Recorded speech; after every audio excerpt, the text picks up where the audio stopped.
বিএনপির পক্ষ থেকে জোট ভেঙে দেওয়ার ঘোষণা দেওয়া হলো। ফ্যাসিস্ট অপশক্তি বিরোধী যে সমস্ত রাজনৈতিক দল তাদের সাথে আমরা আলাপ আলোচনার ভিত্তিতে, পারস্পরিক সম্পর্ক সহযোগিতার ভিত্তিতেই আমরা বহুবিধ কর্মসূচি পালন করে এসেছি। সব রাজনৈতিক দলের সাথে আমাদের সুসম্পর্ক রয়েছে। বাংলাদেশে ইসলামী সমমনা দলগুলোকে নিয়ে জামাত একটা বৃহত্তর অ্যালায়েন্স করতে যাচ্ছে, সেইটা কতটুকু সফল হবে বলে আপনি মনে করছেন? জামাত ইসলামী বাংলাদেশ সবসময় পারস্পরিক সহযোগিতা, সহমর্মিতা, ভ্রাতৃত্বের বন্ধন এবং রাজনৈতিক সহাবস্থানের এবং সহযোগিতার রাজনীতিতে বিশ্বাসী।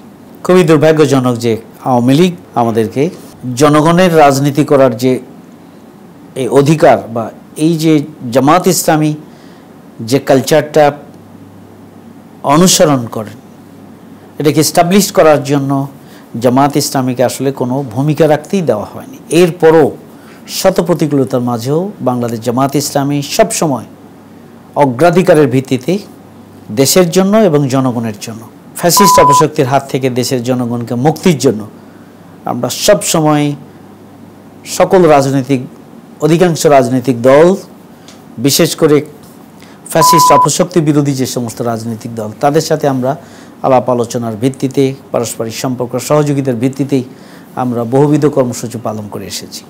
আমাদের অনেকের সাথেই সম্পর্ক হচ্ছে কর্মসূচিগত সম্পর্ক আমাদের ছিল। আমি যেটি বলছিলাম যে বিএনপির পক্ষ থেকে জোট ভেঙে দেওয়ার ঘোষণা দেওয়া হলো এবং সেই ঘোষণার পরে প্রত্যেকটা জোটবদ্ধ রাজনৈতিক দলগুলো এরপর থেকে যুগপৎ আন্দোলনের কর্মসূচি ঘোষণা দিয়েছিল এবং পরে সেভাবেই কর্মসূচি এগিয়ে গিয়েছিল। আমরা সবসময় যেহেতু বিভিন্ন সমমনা রাজনৈতিক দলগুলোর সাথে আলাপ আলোচনা, যোগাযোগ, সম্পর্ক এবং ক্ষেত্র বিশেষে একই ধরনের কর্মসূচি বাস্তবায়ন এভাবেই আলাপ আলোচনা করে আমরা চলেছি। সেটার ধারাবাহিকতা 5ই আগস্টের পূর্ব পর্যন্ত আমাদের ছিল। এখন যেহেতু 5ই আগস্টের পরে আর আমরা এদেশের জনগণ ফ্যাসিস্টকে বিদায় করেছে, স্বাভাবিকভাবে জোটবদ্ধ হোক, যুগপথ হোক, তেমন কোনো কর্মসূচি পালনের প্রয়োজন হয়নি।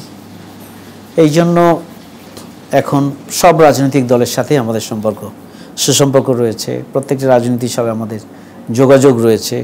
যখন প্রয়োজন তখন মিটিংও রয়েছে। সেটি শুধুমাত্র ইসলামী দলগুলো নয়, সব রাজনৈতিক দলের সাথে আমাদের এই সুসম্পর্ক রয়েছে।